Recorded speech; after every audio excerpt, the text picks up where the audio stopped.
monsieur. Bonjour. Bonjour, Jean-Philippe. Je fais un reportage sur ce qui se passe aujourd'hui. Oui. Vous pouvez vous exprimer? Oui, bien sûr. Pas de problème. Je vais vous donner un peu de lecture Oui. pour expliquer ce que je fais Est-ce là. que vous venez aussi pour les suicides chez les pompiers? Beaucoup chez les suicides. Alors, moi je Ça, m'appelle... Je ne pensais pas qu'il y avait des suicides. Ah oui, justement, parce que personne n'en parle, c'est pour ça que je suis là. Oui. Je m'appelle Denis Braille, B-R-Y-E, je viens de Besançon dans le Doubs. Je suis ancien sapeur-pompier professionnel, 36 ans de service. Et les suicides me touchent plus particulièrement parce que j'ai perdu deux de mes copains, Alain Guenin et Cyril Minard, dans les mêmes conditions, à cause des mêmes méthodes et à cause du même directeur. Parce qu'après le scandale du décès de mon copain Alain Guenin dans le Doubs en 2010, le directeur départemental du SDIS 25 a été muté avec promotion d'abord dans le 76 puis dans le 38. Et après il continue à faire ses œuvres et il est responsable, et quand je dis responsable, est coupable, puisque la justice a condamné le SDIS 38 et l'administration à reconnaître imputable au service le suicide de Cyril Minard qui s'est pendu le 8 février 2021. Ça a été le cas aussi d'une petite gamine de 23 ans, Lauriana Maglio, qui est ici, qui s'est pendue le 20 avril 2016 à Angers parce qu'elle a été convoquée à une procédure de licenciement alors qu'elle s'était blessée en formation initiale.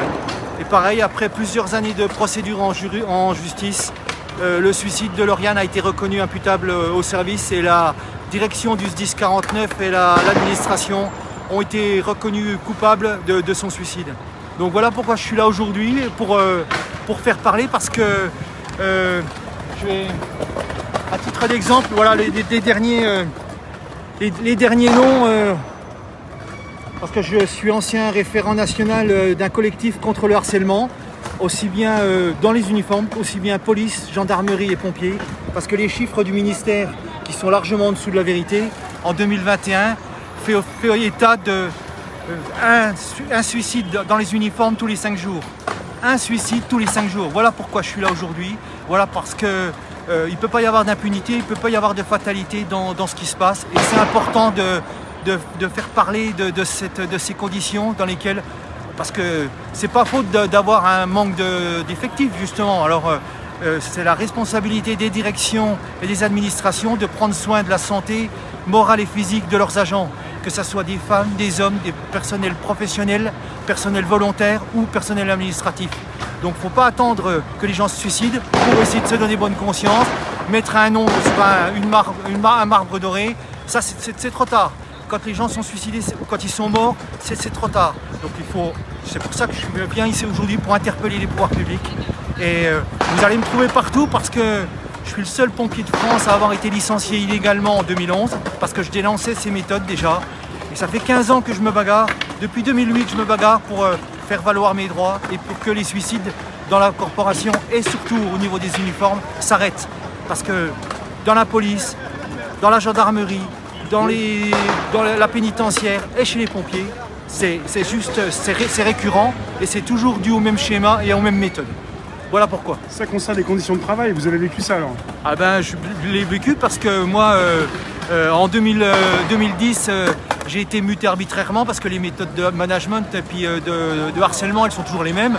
C'est d'abord, on commence à mettre à l'écart un agent, après on le mute, on le met au placard. Pourquoi? Parce qu'il est différent des autres? Alors soit parce qu'il est différent des autres, soit parce qu'il s'investit, parce qu'il est impliqué en tant que responsable ou référent de quelque chose, ou parce que tout simplement parce qu'il y a un délit de sale gueule, tout simplement. Parce il n'arrive pas à s'intégrer avec ces mesures. Alors, Paris va s'intégrer. Moi, quand j'ai commencé, par rapport au management, par rapport au management, à savoir, c'est juste, moi, à titre perso, je peux vous en parler, c'est juste un changement de chef de service qui, dès son arrivée à le délit de sale gueule, tout de suite il a dit, tant que je serai chef, ton avancement, tes médailles, etc., ça sera pas la peine d'y penser.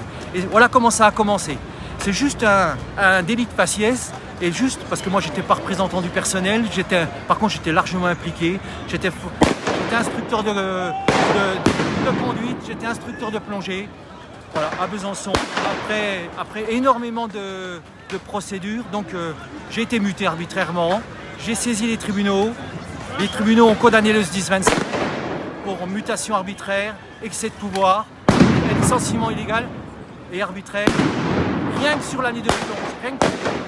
Donc voilà ce que je peux vous dire, c'est que moi j'en ai j'en étais la cible.